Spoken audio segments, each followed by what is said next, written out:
Alright, here we go. Round 1, game 2. Lost the first one. I will play first. And I get a good mix of lands and spells. Nothing to trigger the Skull Hunter, which is disappointing.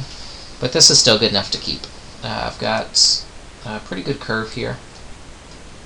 A 1-drop would make it better, but I will not complain. Alright, yield all. I've got something 2, 3, 4, and then eventually should be able to hit that, especially with the Bitter Revelation. Should be able to fix my land if I need one of those to be a land. Okay, no possible play, yield all, and F6.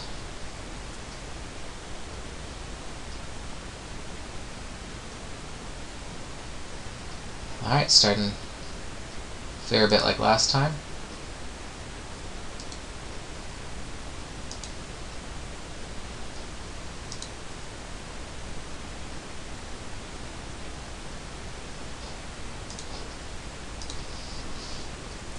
Okay. So starting with the Skull Hunter, the other possibility is to just sandbag it and wait for the Falconer. But it's probably better to start getting some early beats in than to let that sit back, because then I don't get to Bitter Revelation on turn 4. Although it would be a decent turn 4 well, I guess you can't swing with the Falconer and Outlast. Oh, okay, there's another Skull Hunter. I think that I let that one sit back. I think it's probably better to get the Falconer this turn and use my mana most efficiently. Okay, here's the Falconer. So next turn with 4 mana, I can Outlast one of them, Skull Hunt the other 2. And then after that, Bitter Revelation to reload my hand. And if he plays something here that I can't Skull Hunt into, okay, I'm more than happy attacking into that. Especially while he's tapped out. Okay, so send in the Skull Hunter. Assume he's going to let that through since this creature is way better, and he's still at a pretty decent life total. Yes, okay. So, in with the Skull Hunter. Get myself a card.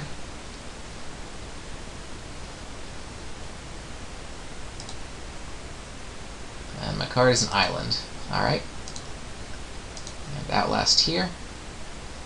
So now I've got myself a 3/4 flyer. Pretty decent. I've got a team of beaters and a way to reload my hand. Alright, I am happy with the situation.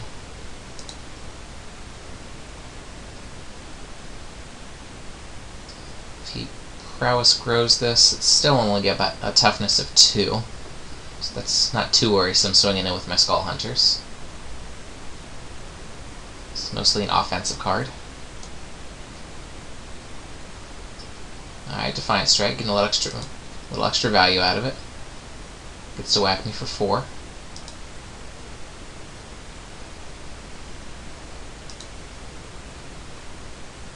That is okay, I'm still winning the race.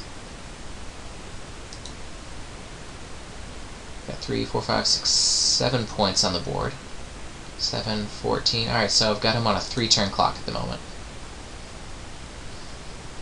Plenty of land, so I will hit the Rite of the Serpent.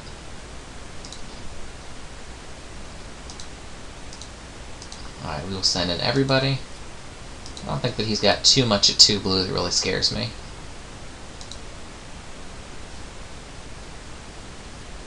Alright, I should have... I guess I don't really want to hold that land drop. I should hold open a white in case I hit my Hate Blade off of this and want to cast it.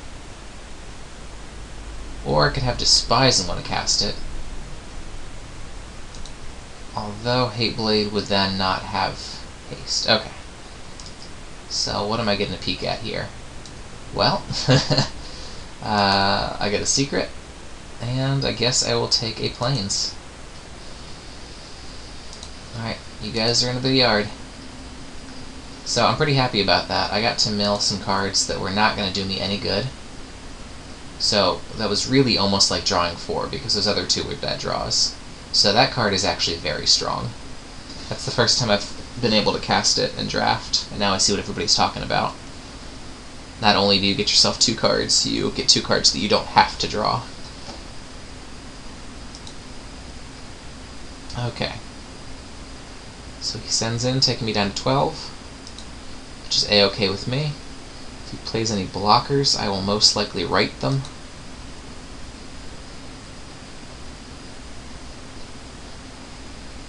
So he's going to have something with 5 cards in hand. Something white, Bond can. Okay. Well, since that hasn't outlasted yet, I feel pretty comfortable just swinging through, because that forces him to make a bad trade. I still get 5 through. If he doesn't, then he's going to outlast it, which means that my right gets a little extra value with the snake. Okay. So first things first, I'm going to send through.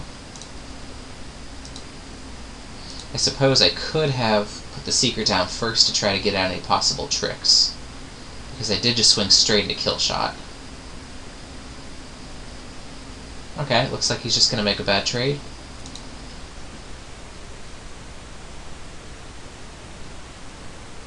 Nope, here comes the trick. He's got a feat. Alright, so he's going to be pro-black on that feat. Well, I don't have any instants, so that's going to have to be the way it is. Got a feat of resistance out of his hand, but I'm not thrilled about it.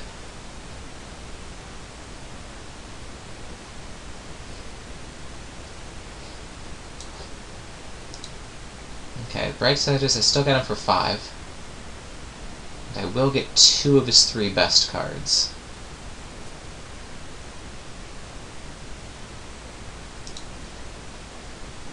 So next turn I am going to right that wrong.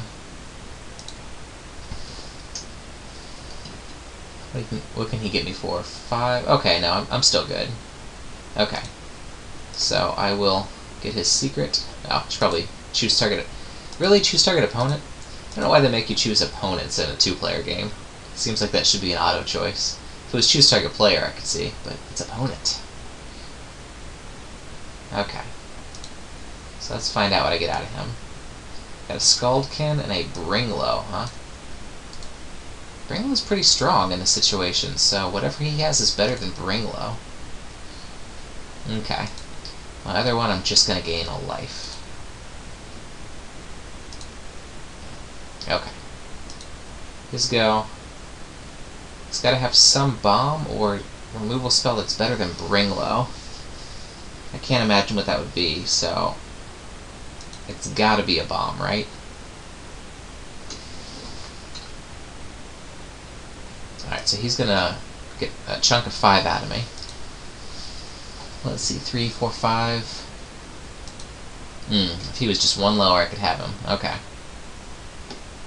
So, no? No bomb? Okay. Oh, he's doing something during my upkeep. Is he going to bounce something? Crippling Chill. Tap target creature does not untap during its controller's next steps. Untap step, draw a card. Okay, so this guy's locked down for a little while.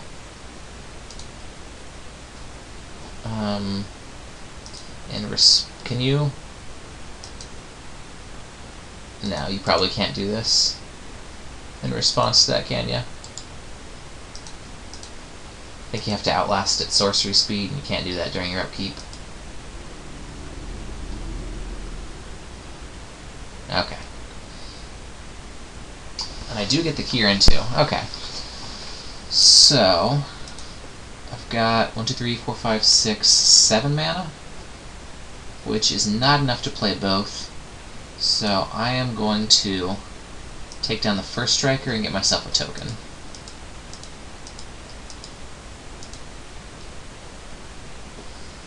So I get a little extra value there.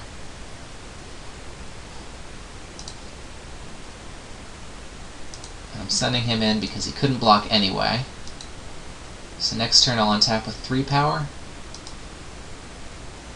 which is not quite enough to kill him. I'm in that same situation where he's still going to have 1 more life. But, at the very least, he's only got 2 power, so he's only got me on a 4-turn clock as it stands.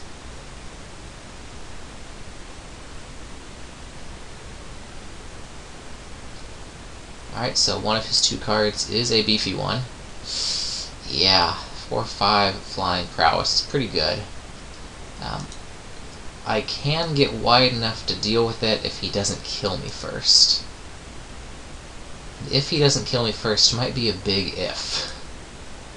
Alright, so he's holding back for defense, which is good for me. Let's see, 5 and 4. I've got 1, 2, 3, 4, 5, 6, 7, 8. Not quite enough. Okay. So I can play my Swarm of Bloodflies and then swing in just to have everything die. One of his would go down too, so he would have to let at least 1 through, so I could get him for 1 with the snake and make the Bloodflies a 4/4.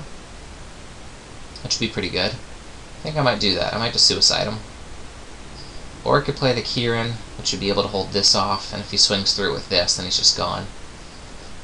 It might be wiser just to play the Kieran, rather than suicide my guys. I'm going to keep a little bit of a board presence to wait for that big alpha. Keep the swamp in hand to keep him wandering, and just click through the rest of it. It's also worth noting that I only have 9 minutes left. I have been known to run out of time on Moto, so I should probably hurry this game up. Although I don't get a 3rd game to rush through if I misplayed this. If he attacks with both, I'm still going to block the smaller guy. If he bounces my guy, he's almost got me dead. But not quite. Okay, what is this that costs 6 mana? What are these shenanigans from you? Diffioloki73.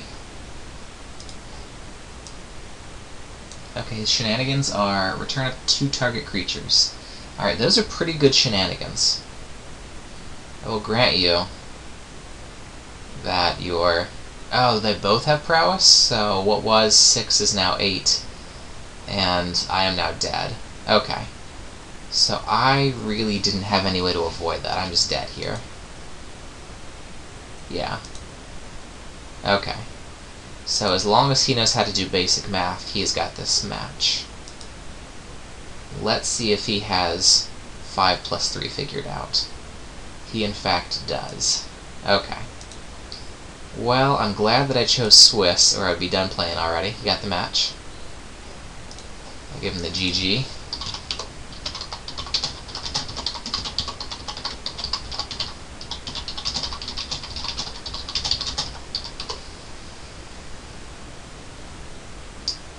Alright, and I will see you guys for round 2.